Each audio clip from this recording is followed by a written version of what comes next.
Welcome on into Game 3 of the semi-final between Penta and WND. This one's for the big money. Money. We do have a big US dollar prize pool. Not sure how much the difference is between these two places, but it's money, and you want to go on and win the whole tournament anyway, right? You want to win.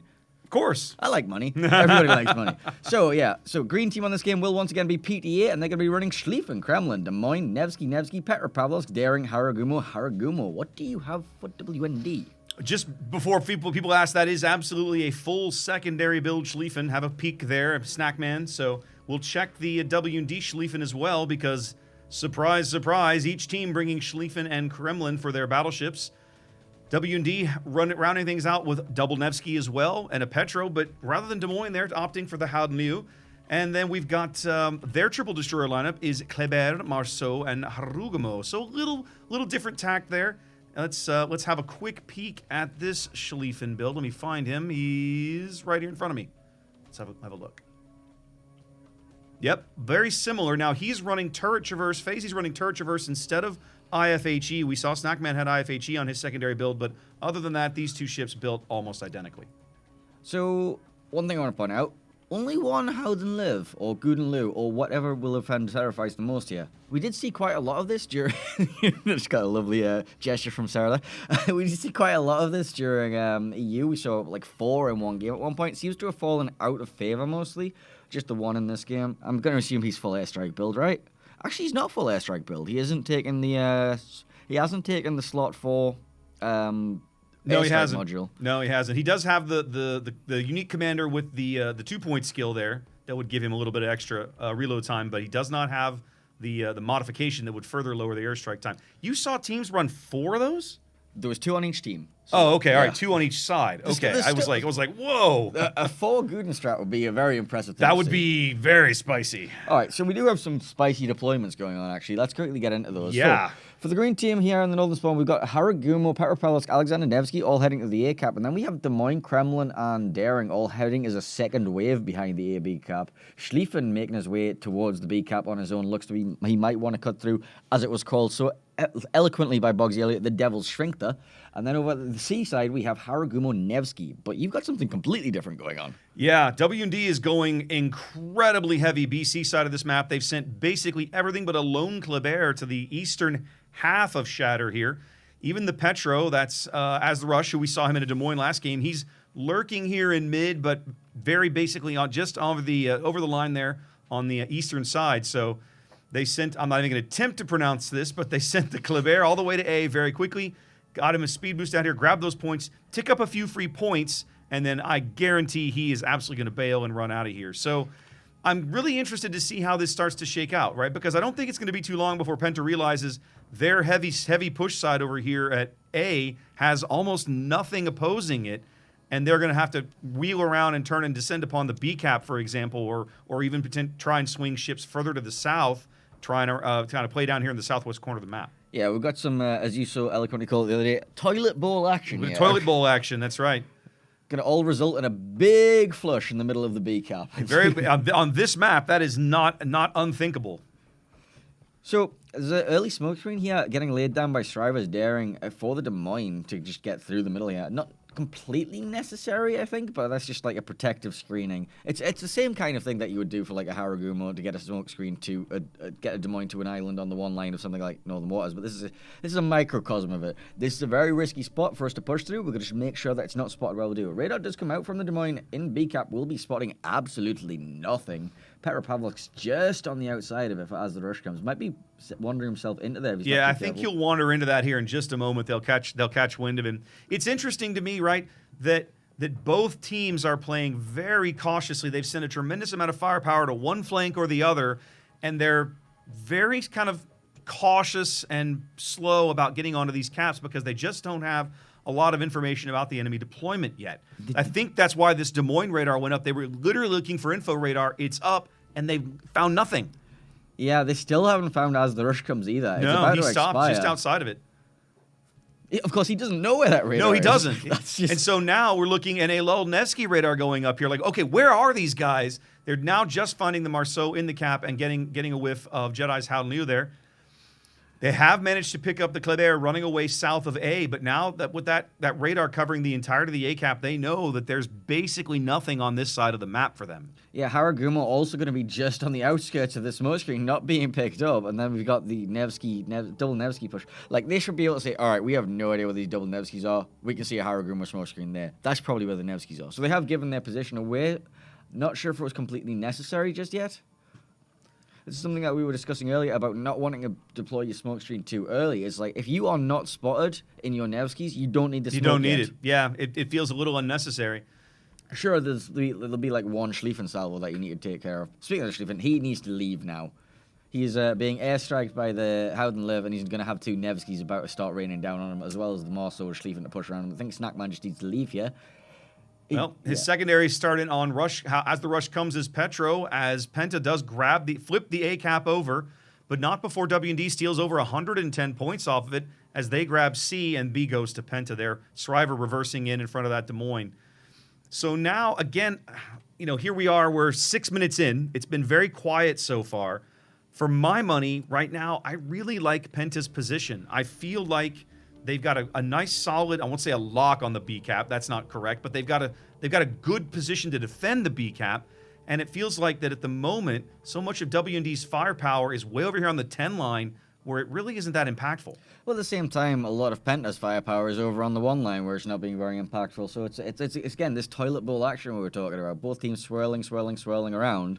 And it's going to get it's going to get very chaotic in the middle at some point very soon. I think Snackman needs to be very careful with all of these forces pushing towards him. We need to be very careful as well for this, the Haragumo-Nevsky combination of Enelul and Vile, that they don't get caught by this double Nevsky-Haragumo push, who are just barreling down at them at the minute. And there's nothing to bail them out if they do get caught either. Well, Russia's Petro finally sneaking up onto the edge of the cap there, trying to flip it over, or at a minimum hold those points back. They put up a radar from point. They want to know where he is. Well, they do know where he is now, but the question is, who will have shots to try for the reset? The answer is, I don't know that they really have anybody. Snackman's torpedoes are coming back through here from his Schlieffen, but I don't know that they're going to have the range. I'm not sure when he fired them exactly. Russia's Hydro is up, so he sees them coming. It's not going to prevent him from getting the cap, but he may take one of those. Yeah. Ooh, the Kleber's in trouble. You say it's Kleber's in trouble. It's a Kleber. It's fastest thing in the world. Impossible to hit. Saturation. Yeah, I can tell it's impossible to hit. That's why he's missing half his health. Literally impossible to hit it. Look, there's no damage going down. He's on fire now. Doesn't have a damage control available for another 15 seconds, but I think he should be okay. How long's left on this radar currently? I still have another 15 seconds. If he beaches on this island, I was going to say, the problem is he's about to ground himself. Yeah, the radar's going to run out, but they're going to get some more free salvos on this guy, and the fire is going to be a problem because he's already fairly detectable. Marcelo's there. Oh, yeah, dear, they're going to lose this ship. 68. Yep. It's only 69. one shell. There it goes. That grounding absolutely cost him the ship. If he'd managed to avoid the island, he may have been able to sneak away, but not then. Yeah, but in the meantime, look at El Snackman. He didn't actually turn around earlier. I think he just... did he get in a fight with the Howden? He did turn around. He had reversed. He had gone back north and then turned back. I'm not quite sure why. It looks like he is in a fight with the Howden Liu, but it's one that he's going to end up on the wrong side of. Speaking on the wrong side of things, it does look like Enelul was indeed ran down by this double Nevsky Haragumo. Oh. Schlieffen going down, and then this Harugumo-Nevsky pair. The Harugumo Vile caught all the way in A10. His Nevsky died just another row over in A9. Being able to pick up this Nevsky as a trade, it'll be worth it at least. It won't be completely worth it, but you're going to make something back. That's a quadruple fire on that one. Well, they are able to trade. They are going to lose Vile, but trading 1-to-1 right now for those guys is, well, maybe not amazing because they are down points at this moment. Yeah, but look at this positioning advantage. I want to quickly point out, that's a Haragumo on the 10 line. That's going to take him 2-3 minutes to get back in this battle. Nevsky's the same. Yeah, for sure. Meanwhile, the Haragumo Nevsky for Penta is down here on the 4-5 line border. They are actually currently involved in the battle. They're starting to farm out this Kremlin. Yeah. They'll also be able to get on the back end as the rush comes. But for me, Painsor, the biggest loss right now for Penta is Snackman Schlieffen, because the extra battleship that W&D still has on the board, I feel like is going to be a big deciding factor here as the rumble over B starts to shape up. Yeah, you can just position that Schlieffen literally anywhere. There will be something getting secondary. Yeah. And secondary DPM of Schlieffen is no joke. Is he running IFHE, did you say? Yes, he is. No, FaZe is not. Snackman was. FaZe's running turret traverse instead of IFHE. That's too complicated for me to remember the maths of right now, so I'm not sure what he'll be penning and what he's not. But it's still, it'll be, raining down fires on you and just generally being an incredibly unpleasant experience, especially with those torpedoes available. He's starting on Blood Legend, gifting him with thousands and thousands of small caliber German shells. Now, Rush Comes' Petro is also in a bit of a compromised position here as well because he's got a Harugamo, that's Marcelo, and Kenny Modsnevsky crawling up his stern as well. Yeah, get a lovely view of the two Petropavlovs being farmed out, isn't it? Oh, it makes you feel good seeing Petropavlovs suffer. That's why we limit them. Right, so basically it's currently going to be a race between who can farm out the opposing Petropavlovs first, because they're the two linchpins right now. Those two guys are pretty much stopping anybody else from doing some plays through the middle here. Rush takes a good hit, I presumably from the Kremlin, maybe even the Des Moines. Point can probably get shells in there, although, no, I think that's Shriver's. I think Point just doesn't want to get... no, Point's also raining down as well. Yeah, there we go. I see the HE shells coming in now. Yeah, Rush is going to be the next casualty. When he goes, it'll be all tied up on ship kills. That should get Blood Legend unspotted as well, so he'll be able to sit there and recover and maintain radar pressure. He is dark for the moment. Also allow Silverblade in the Kremlin there to edge his nose into the cap and take that from there, because there's nothing that really reset him. I want to point out the Marceau is making some sort of very, very risky play, but he is currently radared by Point. I think he's going for the rush on the Kremlin from the stern. Maybe. They certainly know he's there now, and I guess Point reversing here, trying to make sure that he covers his teammate. Marceau pulling up short. He's going to take a few thousand damage for this play until he gets back behind the island. That was a swift and silence, Marceau, just in case anyone was curious. Oh, that is interesting. So he gets even faster when he is silent and not spotted. Yeah, so you can make that jump around the corner slightly faster than you would be expecting normally. Well, Silverbraid's Kremlin now edging in. FaZe maybe trying to make a turn here. I was wondering, thought maybe he tried to get into the cap, but he doesn't seem like it. Well, I think he had his Hydro running till just about now, and he saw all those torpedoes. He decided, no, I don't want to be torpedoed. I think, yeah, his Hydro's down, but I think it's only been down for about 15 seconds, so I think he got a glimpse of those on the way in. I mean, there's still a risk from them. I think FaZe might end up beaching against this island if he's not too careful. And if he doesn't beach against the island, there's two torpedoes. I was going to say, he's going to take two at this stage. He can't avoid it anymore. And those two might actually be enough to put him... Oh, he only takes one. One in the stern. He's going to manage to just barely dodge the other. And this two battleship thing that you're on about now, it works a lot better when you don't have two of them directly on top of each other. Well, I can't disagree with that. As now they're basically trying to just... Yep, they got FaZe to light. They're trying to just farm him out as quick as they can. Here comes some Des Moines. Oh, the Kremlin. Kremlin moved up for the shot, and they got it. And that is going to relieve a lot of the pressure on PTA now around this B cap. There's no longer the secondary threat, the permanent Hydro, the torpedo threat of just a Schlieffen barrel down your face. And, of course, the Schlieffen's big pointy guns that go point in your face. Yeah, big time now because W&D does have about a 50-point lead, but it is shrinking because Penta owns the cap advantage and a ship lead at the moment. And remember the Nevsky-Haragumo combination from the 10 line that we mentioned earlier on? That's finally getting itself back in the battle, but it's too little too late. They might be able to pick up Marcelo. Keep an eye on Marcelo here because they are aggressively going back after him, and they do get him. So that buys W&D some breathing room. Not enough to win the game, but it gives them a little more time. 130 points up now as they've got to figure out how to reorganize and make a play for B. Although, you know what it is? Look at the Marceau. That's what they're doing with him. Oh, he's on the 3 line. He's just going to go all the way back around and force them to pay attention to B, or to commit something to go back there and play defense. I'm not sure if they know where they have Strive. He'll probably be running radio location, but I think that radio location's be locked on the Kremlin of Alive and Drive. Point is detected. He's lit on the surface, so they have a pretty good idea now, I think. And Point is maneuvering to come back and play defense. He's getting his bow turned around and headed back to A. So they're going to pull him. They're going to have to pull him off if they're going to defend the A cap. Yeah, the Kremlin, unfortunately, doesn't have a salvo to get over the top of this island for the Des Moines either, so he's going to... No, actually, he shoots the salvo now. He's going to be aiming for the Kremlin instead. Yeah, he's not interested in trying to get the Des Moines. That means that... A whole bunch of conga line torpedoes coming in for Alive and Dry. This is really going to hurt. He's going to take 4 of these right in the bow. Going to have to pop a heal and a DCP there. That is his last heal. Silverblade still has 2 in reserve, so a huge battleship health advantage in reserve here for Penta right now. Yeah, and I currently can't see any way of breaking this siege either. You have the Howden Lurv to spam bombs in, but I don't think that penetrates the Kremlin's No, deck. under no circumstances will those penetrate that Kremlin deck. I mean, you do a number on the superstructure, maybe cause some fires, but still, that's going to take you a while, especially when you're not running the airstrike upgrade. So, this is the thing. If you're going to bring a Lurv and just not go full airstrike, why are you bringing the Lurv? You know, you want to spam these airstrikes out as rapidly as possible. This is why you bring that ship. It is its unique selling point, basically. You know what I mean? Points radar does catch the Marceau over here, who's now on the 2 line. He's getting into a gunfight now with Point. This seems a little questionable because it's 1v1. I don't know why you would accept this gunfight. I think it's just desperation. He needs to make something happen. And maybe like try and get a couple of fires. Maybe he thinks he can get a torpedo on it afterwards, but he's going to get behind this island. I don't think he has torpedoes ready. He should be. I think he's going to force Point to park where he is, so he doesn't know which side of the island he's going to come from. Is he going to go for the rush around the top of the island? So, here? Sitting on the A cap heavily advantages W&D at the moment because now both teams are ticking up 1 cap, W&D on about a 40-point lead. So that play seems reasonable to them. But Point is out of radar, and he's got plenty of hydro left. So I think the play for him right now, he's got to sit still long enough for his hydro to come back. Then he can chase down this destroyer. Now, if the other possibility, maybe if they can spot Point at the right time, one of his teammates, maybe the Kremlin, could potentially impact this duel. But right now, I would not want to be this Marceau. That's a Kremlin at 20 kilometers away.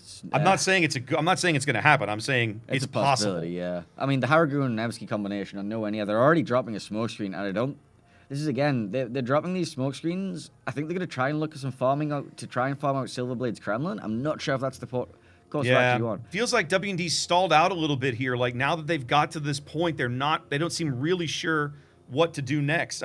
Point returning to defend the A cap was an absolutely brilliant move. They needed to do that. Penta reacting, but now what if you're W&D?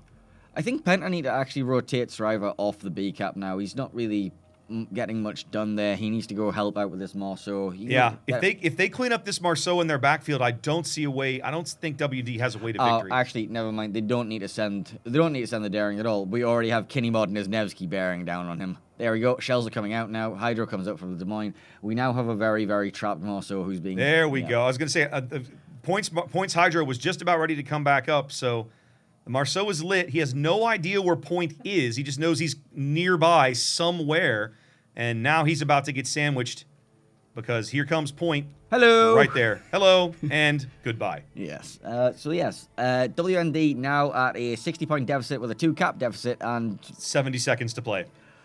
Yeah, it looks like they're just going to try and barrel everything into the B cap at the same time. At this point, I think that's the play. You've got to get in there and make something happen. The inability to convert the kill on Blood Legend when they had the Schlieffen in the right position, I think, is really going to come back to haunt them. And it feels to me like a little bit like losing FaZe right there was a forced error. Like they didn't have to lose that ship, and yet they did. Well, this is it. This is the tournament life on the line. If they don't do anything now, then they're never going to. So it may as well just throw everything into B, see if you can make something happen. I mean, time's ticking away, 35 seconds. Once they step onto B, that will actually extend things a bit. But for the moment, no one is there. In fact, TacBeer is actually turning around. I don't necessarily agree with this. I'm not sure why you would do this. They've got 45. Okay, here we go. That's why. Jedi's Lou is now in here. He's the one kind of holding back the cap, but I have to believe that Blood Legend can put him out in a couple of salvos. Yeah, I think he's like angled enough to give the Petro a little full pen. Yeah, he's still getting full pen. He's mostly getting bounces. 27 seconds now. They're still trying to farm out Silverblade. Yeah, but I think the Howden Lou's going to get farmed out faster. Yeah, once the Howden Lou goes down, that's the game. There it is. It looked like Penta might be on the ropes there for a bit. W&D looked really good, and I really liked that Marceau play. Just not able to make it work.